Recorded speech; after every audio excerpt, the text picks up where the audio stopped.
Anandeok, lagunok, egun ondan hori, eta mila esker Bilboko ganberara etortzeagatik. Buenos días y bienvenidos para compartir con nosotros una nueva temporada de los Viernes de la Cámara. Con este encuentro iniciamos la temporada 11ª de estos encuentros empresariales en la Cámara de Bilbao, un año más con el patrocinio de Euskaltel, a quien queremos agradecer su colaboración.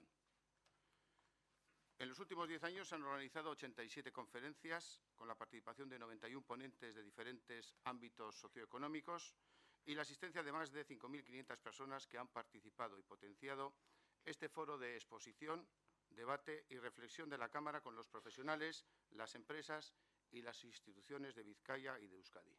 Eskerrik asko guztioi. Hoy vamos a hablar de lo que las empresas deben saber del Código Penal, reformado el pasado verano. En concreto, la reforma penal contempla nuevas medidas que afectan al mundo empresarial, como por ejemplo activar planes de prevención contra delitos o la lucha contra la corrupción. Y para ello contamos con Arantxa Estefanía, experta en Derecho Penal de la empresa. Bienvenida a la Cámara y gracias por aceptar nuestra invitación. Arantxa Estefanía es licenciada en Derecho por la Universidad de Deusto. En 1986 se incorporó al despacho de Mario Fernández, donde estuvo trabajando en el área mercantil y litigación hasta el año 2000. En el periodo 1987-1999 compaginó el ejercicio profesional con la docencia en la Universidad de Deusto. En el año 2000 se integró como socia al despacho Uría Menéndez Abogados y desde 2002 dirige la oficina de Bilbao.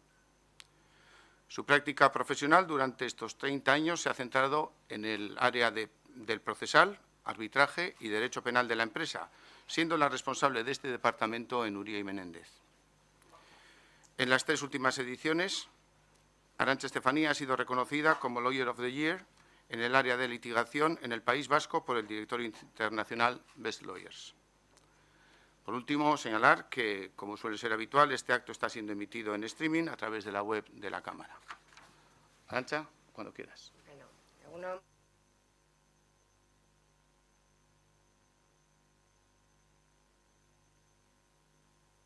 los ilustres invitados que he visto que me han precedido y también darles las gracias a ustedes por la asistencia.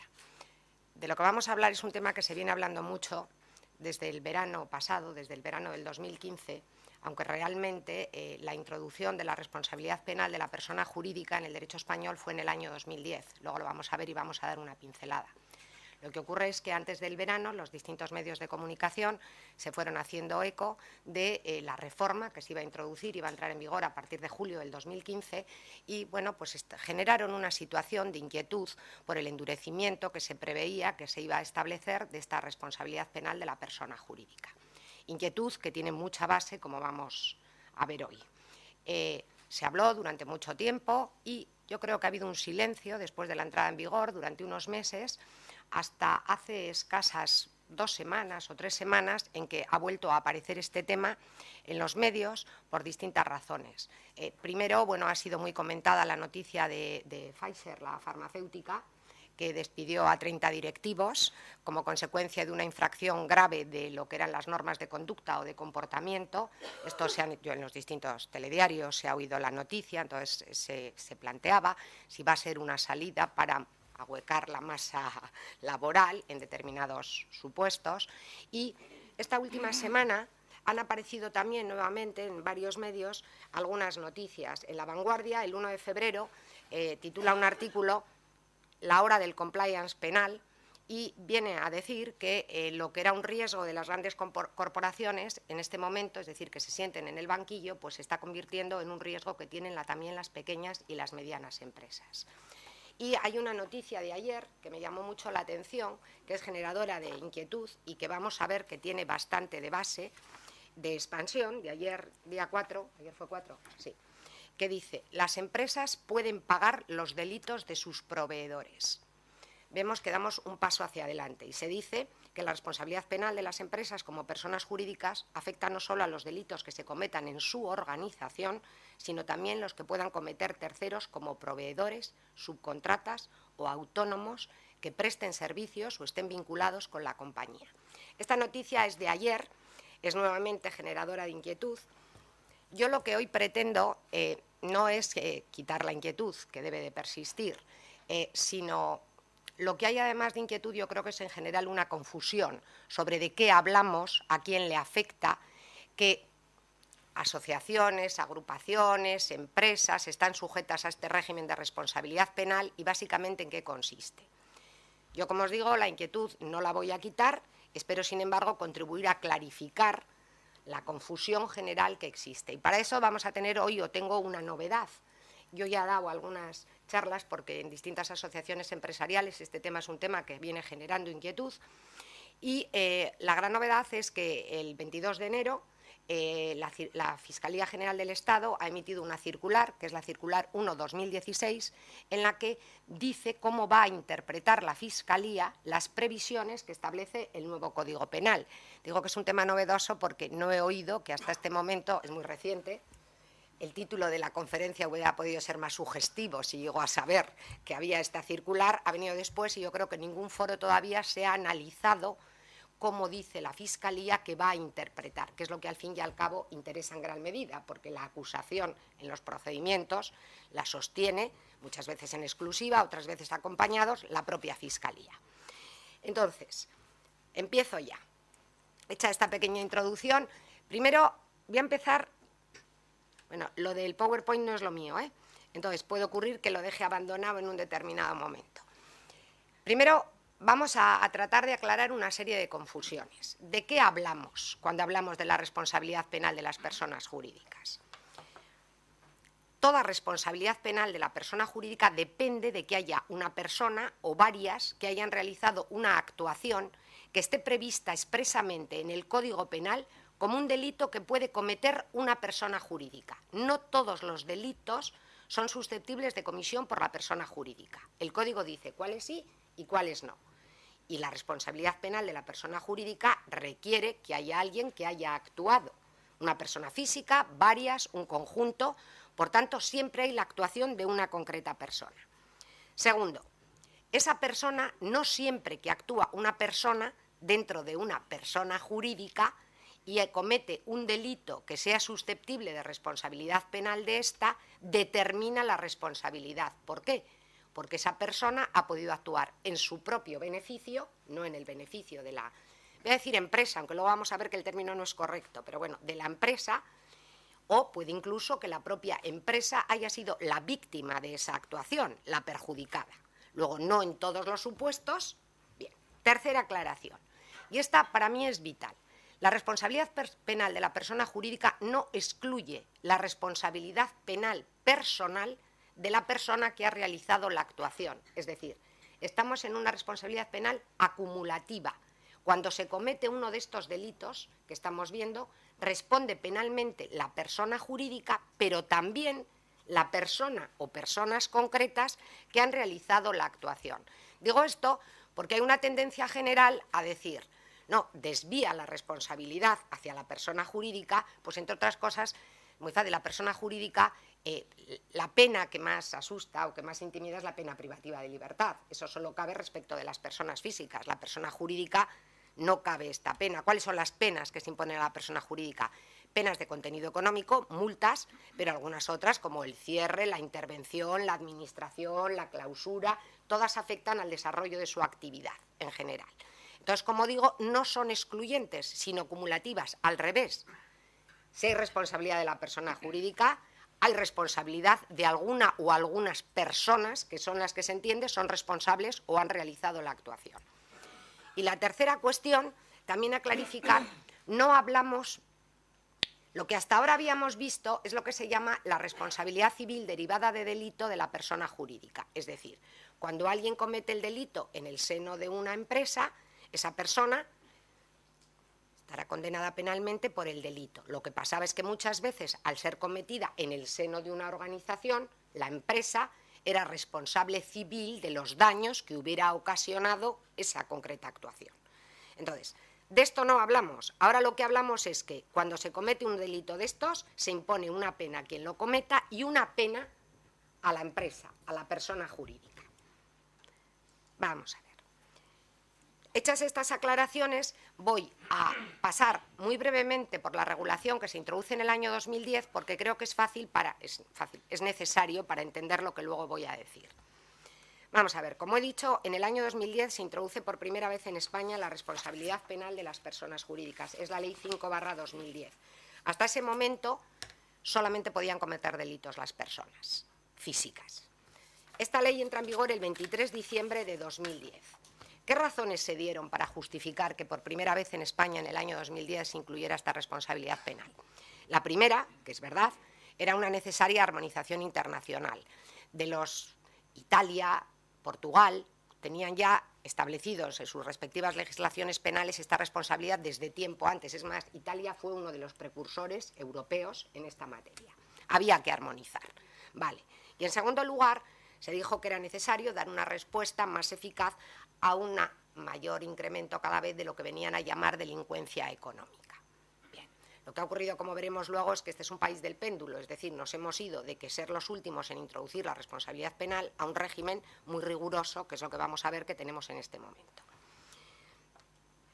¿Cómo se introdujo? Bueno, se introduce un artículo nuevo en el Código Penal, que es el artículo 31 bis, que es el que establece los requisitos necesarios para apreciar esta responsabilidad. El Código, como he dicho antes, lo que hace es recoge un catálogo cerrado de delitos que son susceptibles de comisión por la persona jurídica. ¿Cuáles son? Los delitos más relevantes en la actividad de la empresa, prácticamente todos los que integraban el derecho penal de la empresa. Estamos hablando, por supuesto, del delito fiscal, delito contra la seguridad social, delitos contra los consumidores, delitos ecológicos, delito en los mercados, estafa. Todos estos delitos son susceptibles, desde el año 2010, de ser cometidos por la persona jurídica. ¿Y qué decía? Vamos a ver en qué consiste. ¿Qué decía este artículo 31 bis? Decía, en los supuestos que prevea el Código, por tanto, en esos delitos expresamente previstos, las personas jurídicas podrán ser penalmente responsables de las actuaciones que realice en su nombre o por su cuenta y en su provecho, en su nombre o por su cuenta y en su provecho, decía, los representantes legales o los administradores de hecho o de derecho. Este era el primer nivel, ¿vale? Pero seguidamente decía en el segundo párrafo, o lo que hayan actuado los dependientes de los anteriores, ¿vale?, cuando han cometido el delito porque no se ha ejercido sobre ellos el debido control teniendo en cuenta las circunstancias del caso. Esta es la manera de introducirse en nuestro derecho penal la responsabilidad penal. Había, por tanto, dos criterios o dos barras de imputación, que eran, primero, administradores de hecho y de derecho, representantes legales, y segundo, delitos cometidos por los empleados por incumplimiento del debido control. Así es como estaba recogido. ¿Qué pasó? Bueno, pues desde el minuto que apareció esta nueva regulación, que esta sí pasó más desapercibida en los medios y a la opinión pública en general, empezó a recibir críticas. Era confusa, era incompleta y, sobre todo, el problema que se suscitaba en las empresas es que hay que entender por el debido control. ¿Qué pasaba? En la praxis internacional era claro que el debido control se asociaba con la existencia de los programas del cumplimiento, de los llamados compliance program, ¿no? Entonces, la empresa decía que tenía un programa de cumplimiento, lo acreditaba y eso se entendía que se ejercía el debido control. ¿Pero qué pasó aquí? Pues aquí pasó que la Fiscalía General del Estado dicta la circular 1/2011, no es de la que os he dicho antes, la 1/2011, veis que el tema es tan candente, fue en 23 de diciembre la entrada en vigor y yo creo que después de la Nochevieja lo primero que hizo la Fiscalía es entrar a opinar sobre esa regulación nueva. Entonces, se ve que es claramente la Fiscalía General Española escéptica respecto a esto de que los programas de cumplimiento puedan ser la clave para justificar el debido control y se dedica a realizar en esta circular una serie de críticas a estos. Ahora os he puesto un fragmento, pero utiliza expresiones, pues se alude a ello como la más sofisticada operación de maquillaje y cuestiones, frases de este tenor. Y esta era la situación hasta julio del año 2015. Este artículo 31 bis, la mayoría de los delitos del derecho penal y no sabíamos bien qué era el debido control. En alguna otra charla que he dado de esta materia me han preguntado, luego me podrán preguntar ustedes lo que quieran, si dentro de mi experiencia profesional, a partir del año 2010, había conocido supuestos o había asesorado en supuestos en los que se hubiera imputado responsabilidad penal a la persona jurídica. Sí, 3 en concreto. ¿Qué pasó en la práctica? O sea, que se puso, quiero decir, los tribunales empezaron a aplicarlo desde el minuto inicial. ¿Qué pasó en la práctica? Yo no tuve el problema de que era el debido control, porque igual era una tendencia de los tribunales, la imputación la dirigían contra la sociedad, eran sociedades de capital, y contra, en un caso era, me parece, el director gerente, y en otra, consejero delegado y presidente. En consecuencia, se quedó el tribunal en el primer nivel. Luego, si queréis, si tenemos tiempo, hablamos de la experiencia y cómo solucionamos y demás. Pero sí se aplicaba y realmente había este problema del debido control. ¿Qué pasa con todas estas críticas? Y con un terreno confuso, pues escasamente 5 años después, el 31 de marzo de 2015, se publica la Ley Orgánica 1, otra vez, 2015. Las circulares y las leyes 1/año. Y se modifica el Código Penal. Esta es la que entró en vigor el 1 de julio. Esta es la que precedió esa campaña informativa respecto de que se endurece la responsabilidad, el régimen y demás.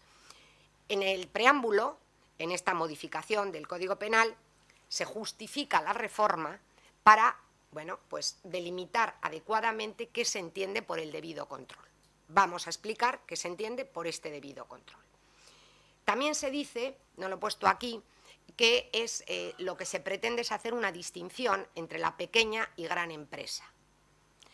Como veré luego os diré, si da tiempo, simplemente hay una mención en el código a la pequeña empresa para diferenciarla, aunque esta circular, que vamos a comentar luego, la 1/2016, la verdad es que en lo único en lo que es benigna es en el tratamiento a las pequeñas empresas.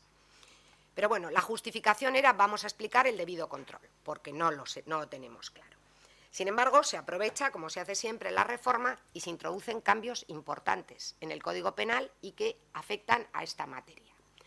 Se reformula este artículo 31, se introducen los programas de cumplimiento como medio de expresar el debido control, pero pasan más cosas.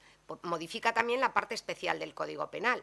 Entonces, en la parte especial del Código Penal es la que se contempla o se tipifican los distintos delitos. ¿Qué pasa? Que además agrava determinados delitos, las figuras delictivas de ese derecho penal económico, incluye supuestos e incluso se crean algunos delitos nuevos que no existían antes tipificados como delitos. Por ejemplo, la frustración en la ejecución, que con ese nombre no se sabe bien qué es, si luego tiene alguien curiosidad explicaremos, o la financiación ilegal de partidos políticos, que sí entendemos todos a qué se refiere. Por tanto, la modificación excede de simplemente aclarar lo del debido control. Vamos a un régimen más endurecido. Como os digo, el paso siguiente, o sea, este es el régimen que tenemos ahora, el que entró en vigor en julio. El paso siguiente es el 22 de enero, la Fiscalía General del Estado emite esta circular. Entonces, es una circular de 65 páginas de prieta prosa, ¿no?, en la que recuerda, por si alguien no era consciente, que es esencial su interpretación de la modificación o del régimen vigente del Código Penal, porque el anteproyecto no pasó el informe del Consejo Fiscal ni del Consejo General del Poder Judicial. Entonces, es interesante para todo el mundo saber lo que opina la Fiscalía y cómo va a aplicar. Sigue manifestando una visión escéptica respecto de los programas de cumplimiento. La única diferencia es que ahora se los tiene que comer, porque el propio Código Penal prevé no solo su existencia, sino lo regula, como vamos a ver, con amplitud y detalle. Aunque su visión, sigo insistiendo, es un tanto escéptica.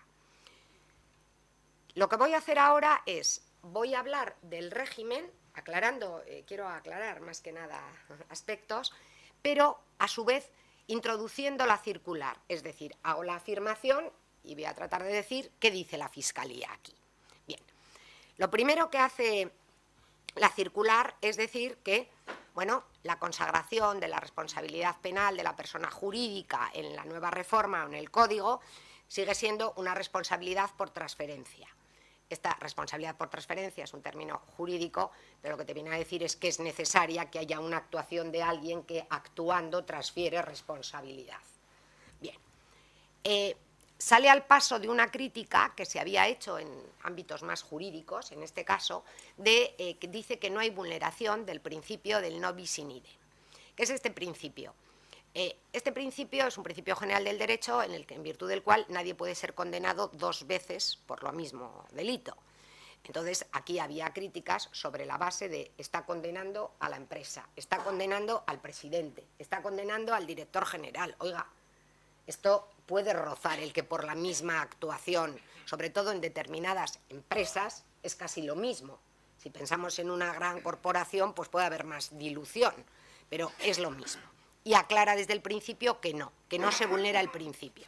Luego vamos a ver porque en este principio, respecto de las pequeñas empresas, hace una excepción que es muy razonable. Entonces, entramos ya, por tanto, en el régimen actual, en lo que rige hoy. He dicho que se modifica el artículo 31 bis. ¿En qué? En varias cosas. Primero, en quiénes son las personas que con su actuación pueden implicar la responsabilidad penal de la persona jurídica. El primer nivel lo mantiene los representantes legales, aunque lo mantiene el Código, habla de los representantes legales. Llega la Fiscalía y dice, ¿qué hay que entender por representante legal? Y dice, bueno, los administradores, por supuesto, pero también los apoderados. Y lo mismo, los apoderados generales, un gerente, un director general, como un apoderado singular. Luego está ampliando el abanico de posibles actores o sujetos activos del delito. Sigue para abajo y suprime la mención. Os llevo atrasados con la... He dicho que iba a pasar continuamente. Suprime la mención a los administradores de hecho y de derecho, que es un término que jurisprudencialmente es pacífico y todo el mundo sabe quién es el administrador legal y quién es el administrador de hecho, y mete... Voy a leer para no... Aquellos que actuando individualmente o como integrantes de un órgano de la persona jurídica estén autorizados para tomar decisiones en nombre de la persona jurídica. Aquí la circular no hace aclaración. ¿De quiénes estamos hablando? Pues estamos hablando de los miembros del Consejo, del Comité Ejecutivo, si es que hay, de un comité de dirección, todos esos. Y seguimos dentro del primer nivel. Representantes legales, incluyendo apoderados, y bajamos hacia abajo, y vemos que todos estos integrantes de las comisiones que pueden tomar algún tipo de decisión. Pero sigue más para abajo, dentro del primer nivel, y el Código añade, o aquellos que ostenten facultades de organización y control dentro de la misma. Facultades de organización y control dentro de una empresa ostenta muchísima gente, en ámbitos concretos de actividad de la empresa.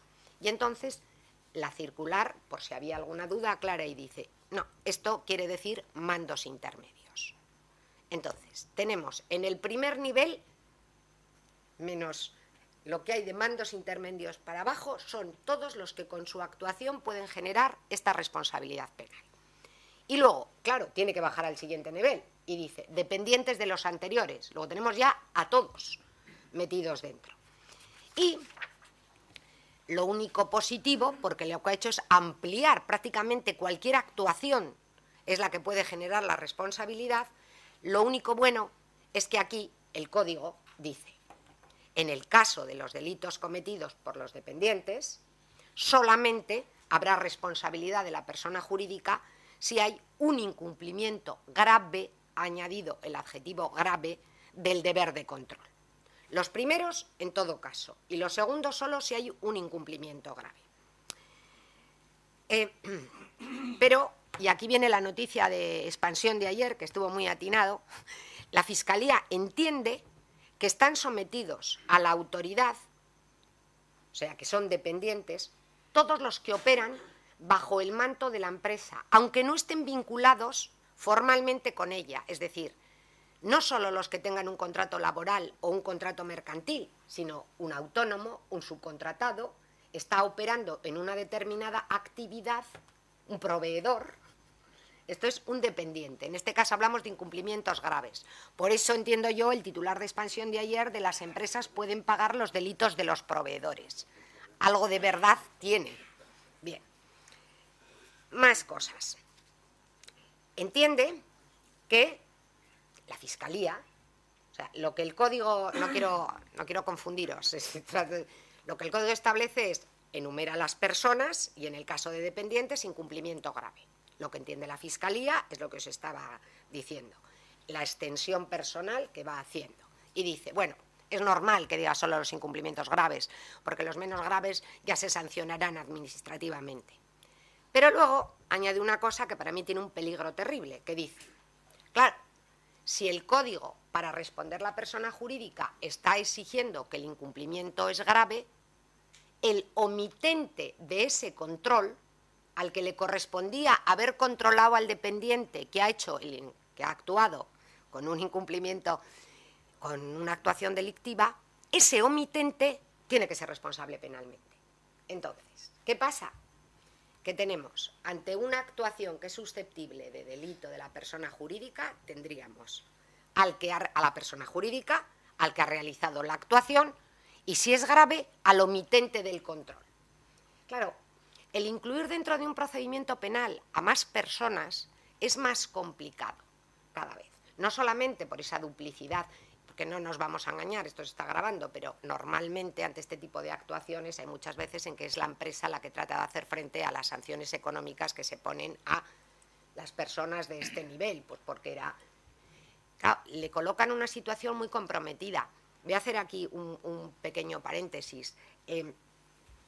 No sé si en un proceso penal, o sea, cuando hay una denuncia por la comisión de un hecho delictivo, no sé si hay mucho jurídico, pero bueno, para el resto, se inicia, cuando hay una denuncia o una querella, lo que se abre son lo que se llaman diligencias previas.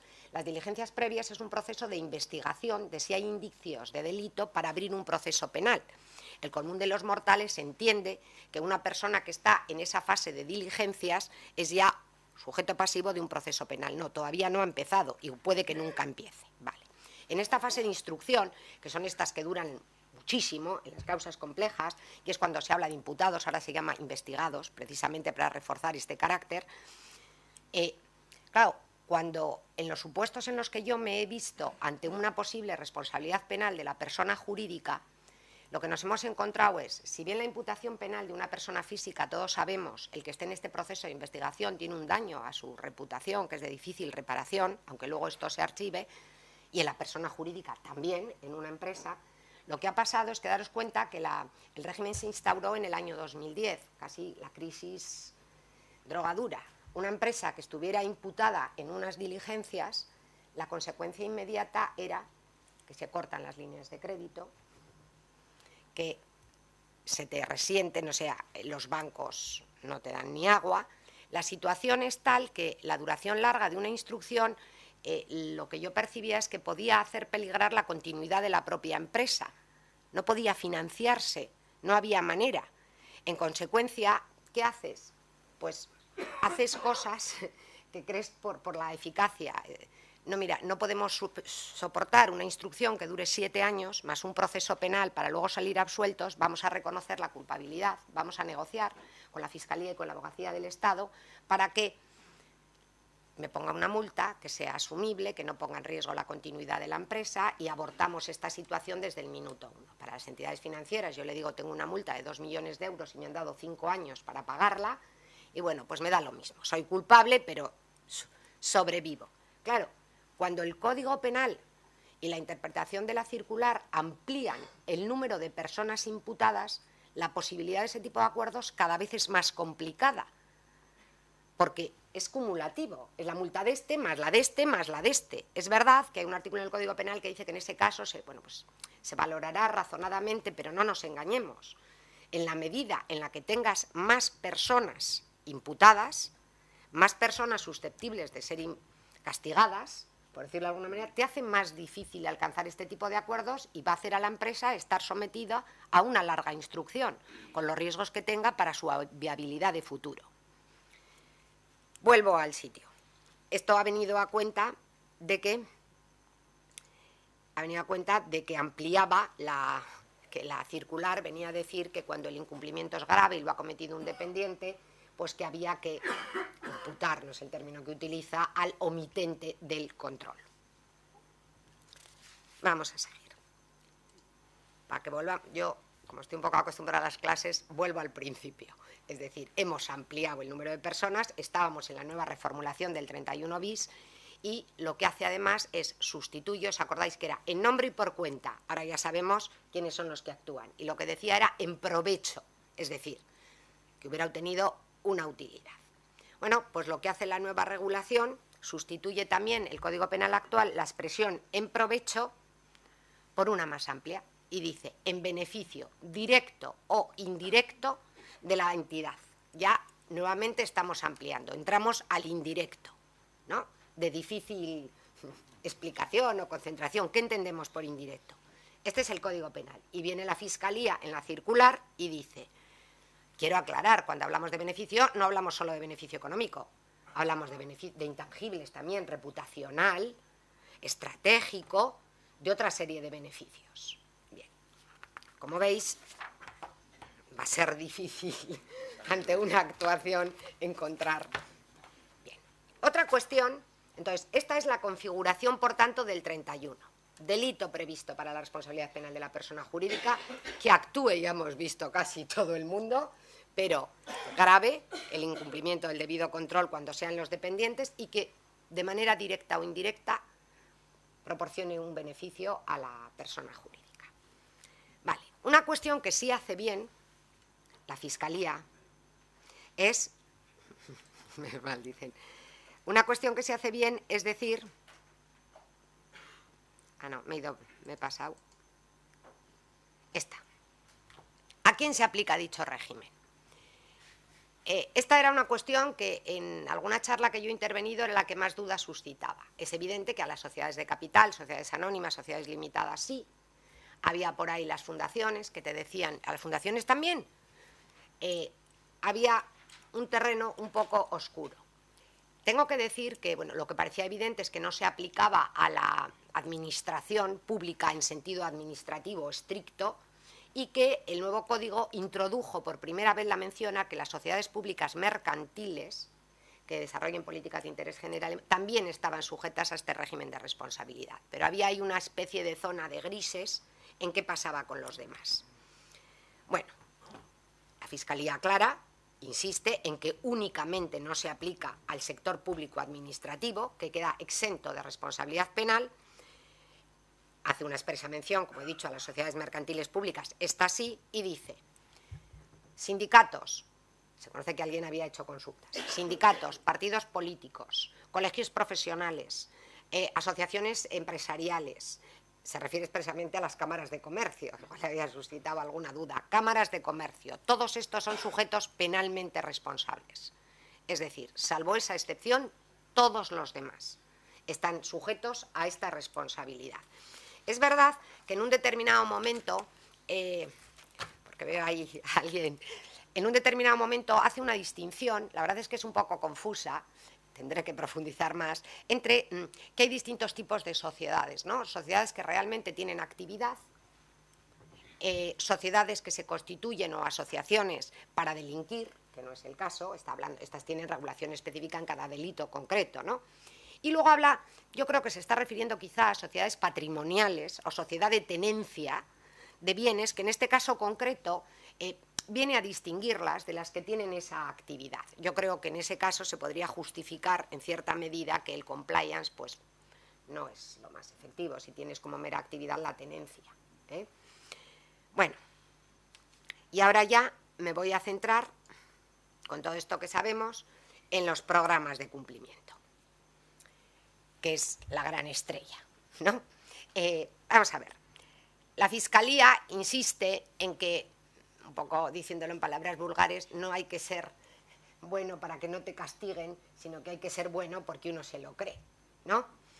Cuando resulta, no voy a enrollarme con la filosofía del derecho penal sobre la base de que es lo mismo que lo hagas para evitar el castigo que lo hagas porque realmente lo has interiorizado, pero la Fiscalía insiste y dice, no, aquí no hay que tener no se trata en el caso de los compliance de tener un salvoconducto para evitar esa responsabilidad.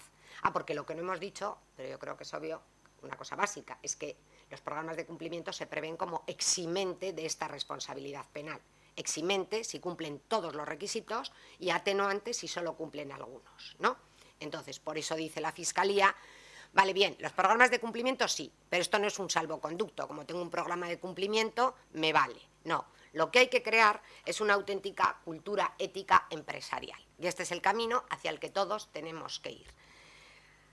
Antes estábamos hablando que lo mismo que la empresa ha tenido que interiorizar determinadas culturas, por ejemplo, siempre pongo el caso de en materia de seguridad de los trabajadores, ¿no?, que se ha avanzado muchísimo en los últimos años y ahora las políticas de prevención forman parte de la política de la empresa, se hace formación, se adoptan medidas, hay asistencias obligatorias. Bueno, pues lo que pretende la Fiscalía es que un nuevo elemento, un nuevo pie, estos programas de evitación de comisión de delitos.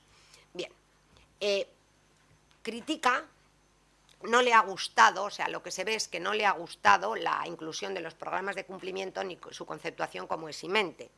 Y dice, pero ¿por qué va a ser eximente también cuando el delito lo comete el primer nivel? Si los programas de cumplimiento son para el debido control, en el caso de estos no hay debido control que valga, son ellos los que toman las decisiones, son ellos los que actúan.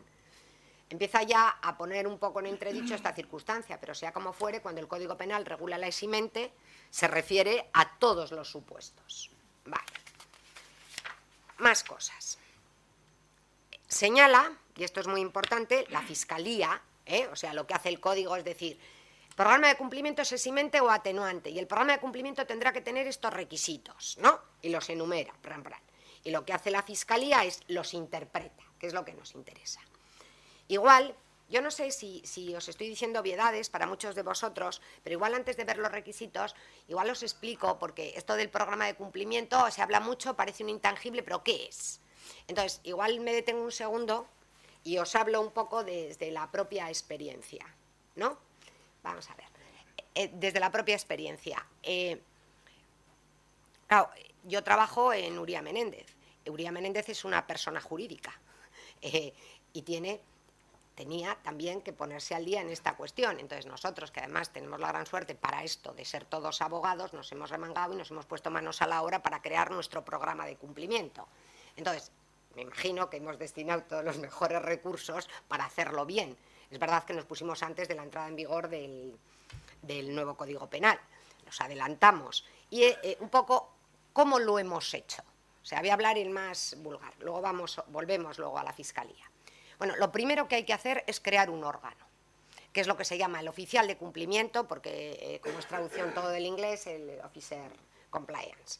Pero normalmente no, es un órgano colegiado, o sea, hay más de una persona. Se crea un órgano, o sea, la primera decisión que tiene que poner los consejos de administración o los órganos de administración de las distintas compañías, los que lo han hecho ya muy bien y los que no, según salgan de aquí, es que en la próxima reunión tomen el acuerdo de crear un comité de prevención de riesgos penales. Vale.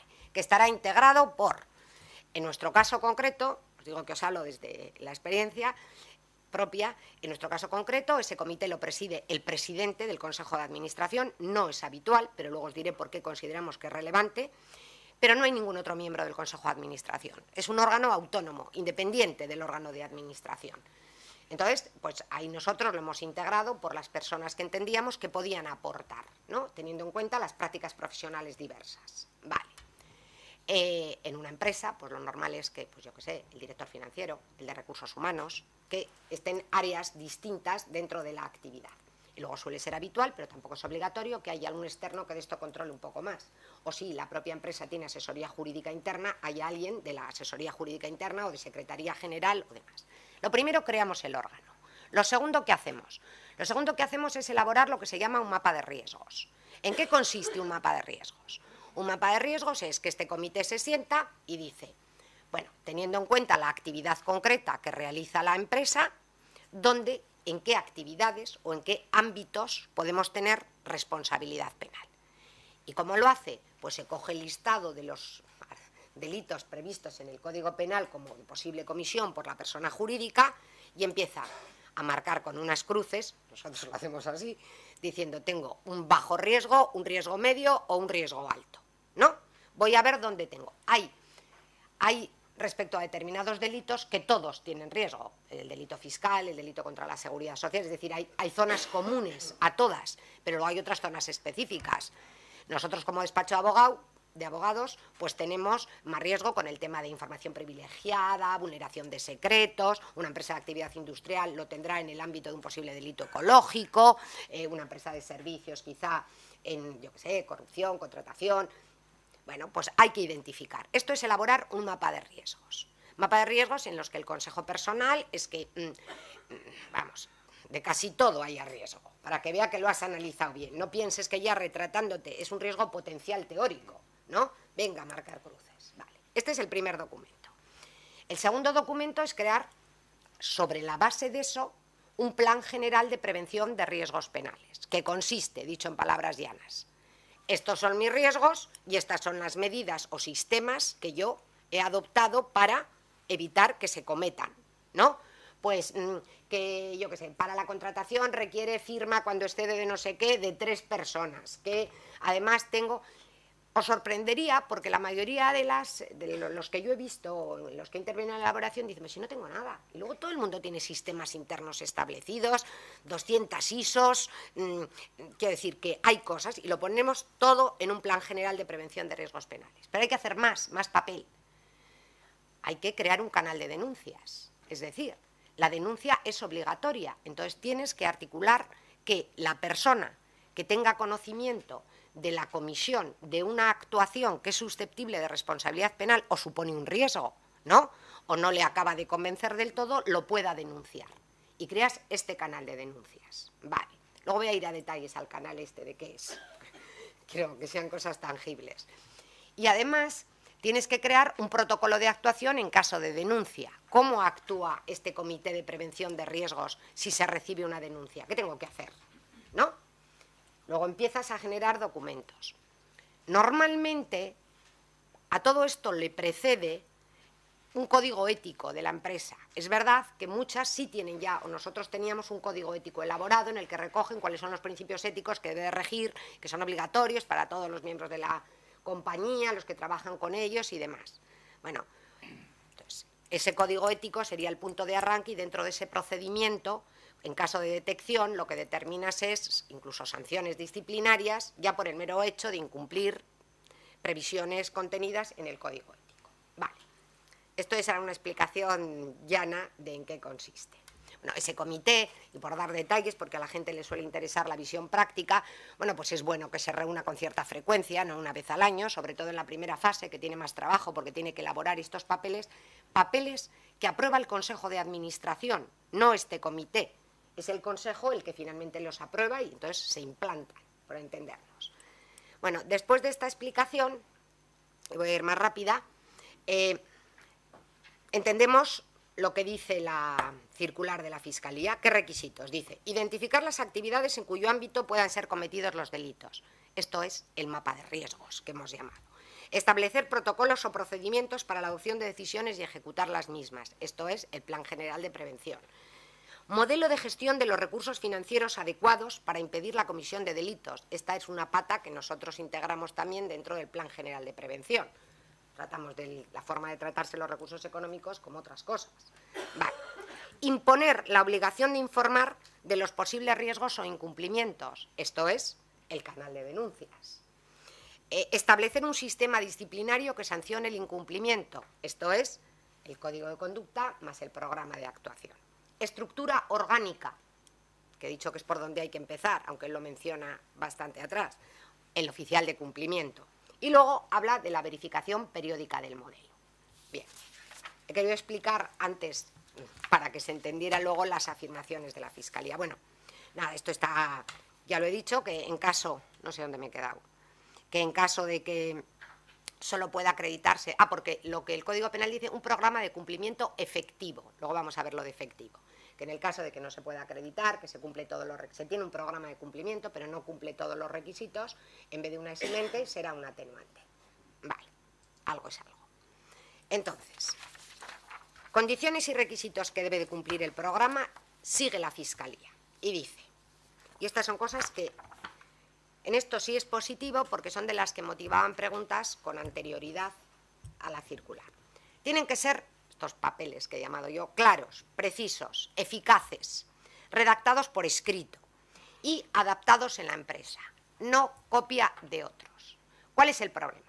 El problema es que como aquí todos estamos a hacer negocio, todos, el que diga lo contrario miente, pues se ha tendido a paquetizar programas de cumplimiento por módicos precios, empresas que se dedican a, te dan un paquete con el programa de cumplimiento, que además lo tienen traducido a 8 idiomas, y en el mejor de los casos lo que hay es igual, con suerte, diferenciación por sectores, porque claro, no es lo mismo que te den a una empresa que te dedicas a la excavación, a la siderurgia, a los servicios. Entonces, la Fiscalía ha venido a decir, no copias de otro. Lo que quiere es que, aunque sea más rudimentario, se elabore en el seno de la propia compañía. Vale. Seguido dice, se suscitaba duda respecto a qué quiere decir eficaz, porque claro, puestos como estamos, si es eficaz, entonces no estamos ante el problema de que se ha cometido un delito, si es tan eficaz. Entonces, si voy con un delito, ¿cómo le acredito que es eficaz? Ahí matiza y dice, hombre, eficaz es que reduzca de forma significativa. Vale, el riesgo. Bien. Luego, vuelve a insistir en que es muy importante que se le pueda acreditar que la compañía tiene altos estándares éticos, por eso hablamos del código ético como vital en la contratación de las personas, en la designación de los miembros de sus órganos de gestión, insiste continuamente en estos códigos éticos. Luego, respecto del canal de denuncias, ¿qué dice? Confidencialidad, evidentemente, protección del denunciante, no represalias contra él. Bueno, vamos a ver, esto del canal de denuncias ha suscitado también bastantes dudas.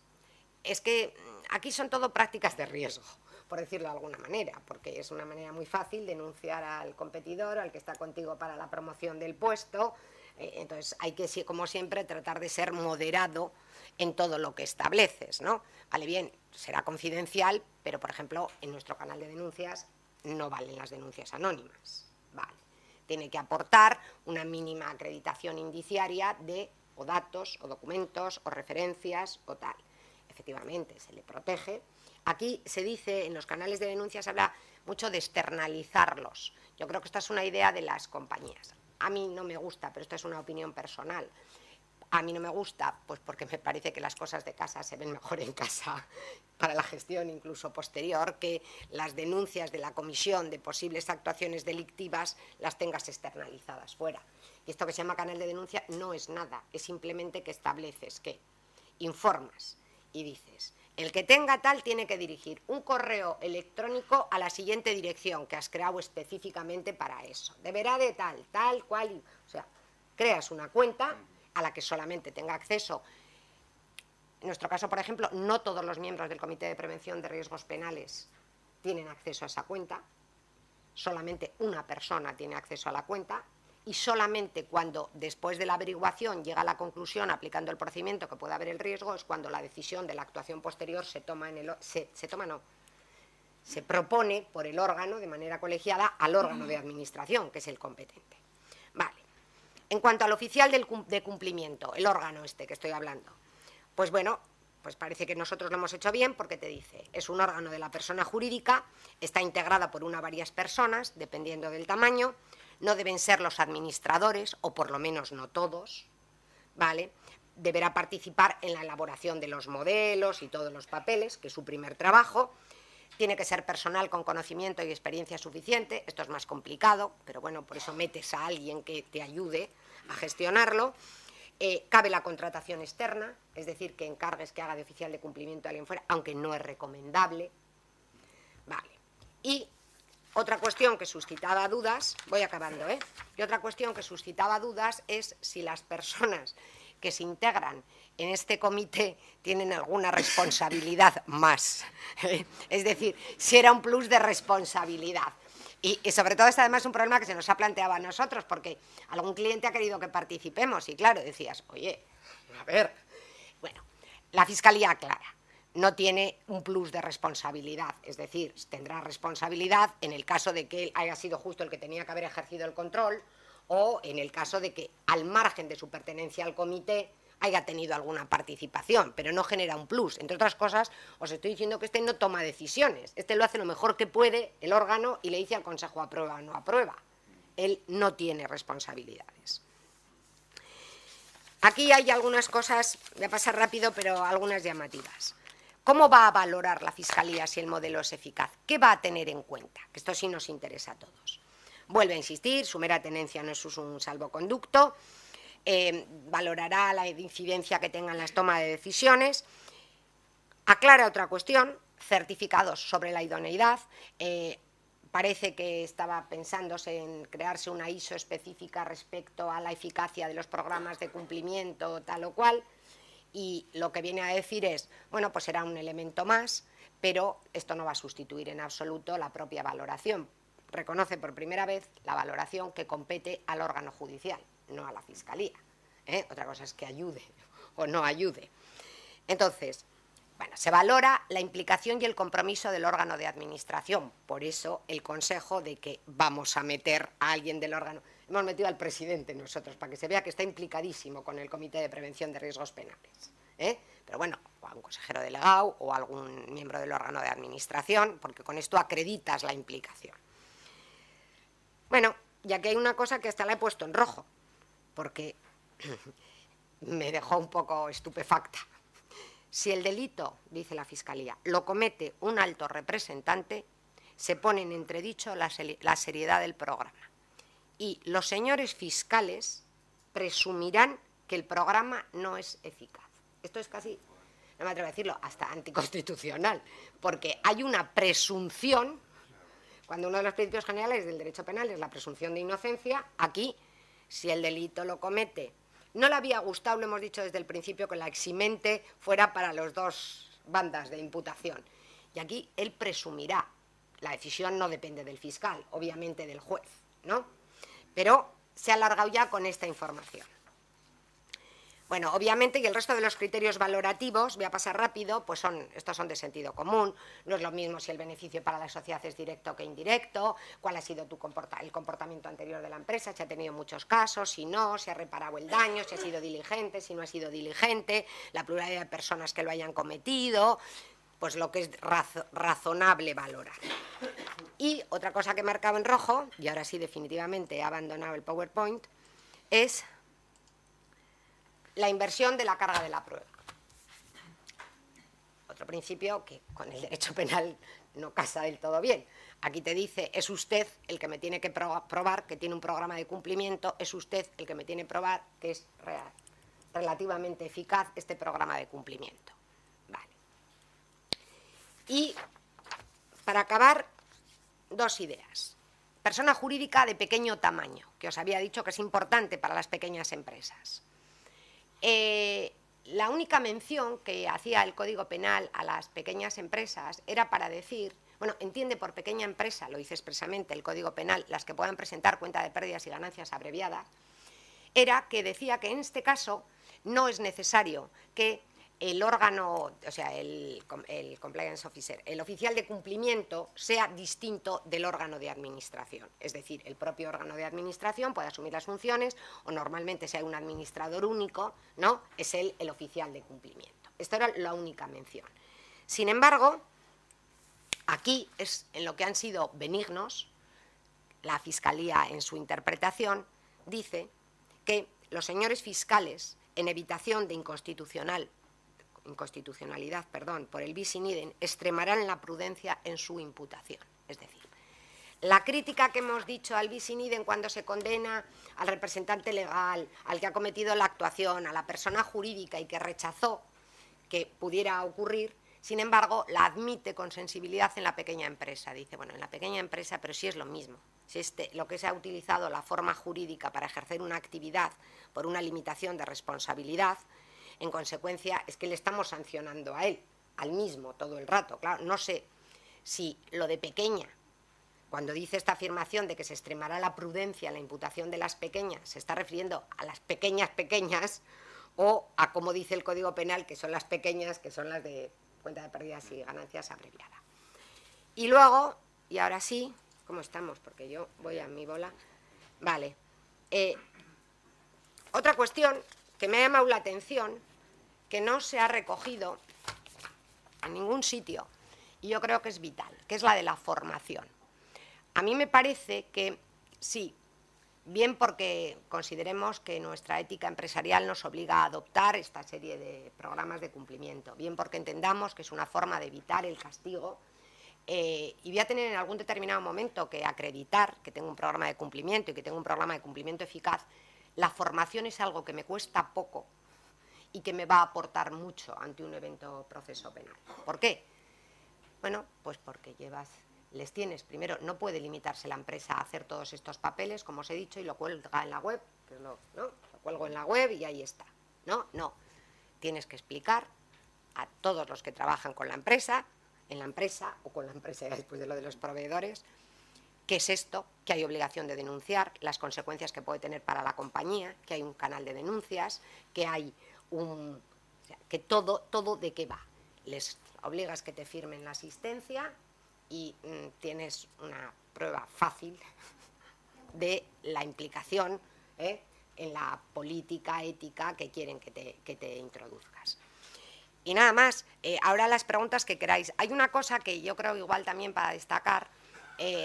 Antes, en las charlas anteriores me había quedado en esa otra fase, porque no había esta circular.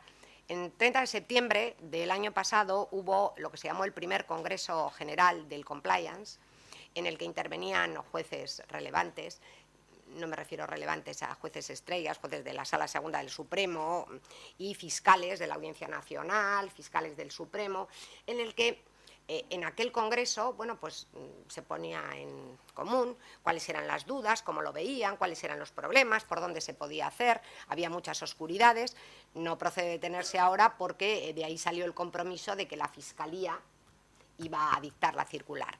Pero hubo una aportación que me pareció muy interesante y que no sé si se quedó simplemente en una aportación o dará algo de juego, que la hizo, por cierto, Eloy Velasco, que es juez de la Audiencia Nacional, compañero mío de clase, alumno de Deusto, y lo que vino a manifestar es que todo esto le parecía muy bien, pero que veía un problema. Y realmente el problema que veía es un problema real y determinaba que él sí tenía los pies en el suelo y podía ser en cierta medida sensible a la situación de las empresas. Lo que vino a decir es que, claro, lo que el código te dice es que esto es una eximente o una atenuante. El problema es que como el proceso penal es, como muy brevemente os he dicho, es decir, hay un proceso de instrucción y luego se empieza el proceso penal, claro, la eximente o la atenuante entra en juego a la hora de juzgar, no a la hora de instruir. Entonces, ¿vale? Que no podías aguantar probablemente. Entonces, estaba por la labor, no sé en qué acabará eso, de que se reconociera la posibilidad de alegación en la fase de instrucción de la existencia del programa y de la acreditación como medio de abortar una duración interminable de la instrucción para llegar al final a la concurrencia de la eximente. Y nada más, yo creo que espero haber contribuido a aclararos algunas dudas y desde luego lo que sí espero es que por lo menos os vayáis con la inquietud y que se tomen las medidas necesarias para que esto no sabemos a dónde nos va a llevar, no sabemos cómo van a aplicarlo. Yo, las experiencias que he tenido, que probablemente sea de las que más ha habido aquí, hablo en el ámbito de Euskadi, he llegado a acuerdos a toda velocidad, pero por una cuestión de necesidad, es decir, no he dado pie a ver qué es lo que pasaba, obviamente sin programas de cumplimiento, claro, estoy hablando entre el 2010 y el 2015. Y nada más, pues un placer. Bueno, pues muy bien, Arantxa, muchísimas gracias. Muchísimas gracias. Yo creo que aquí la gente joven que procede de la universidad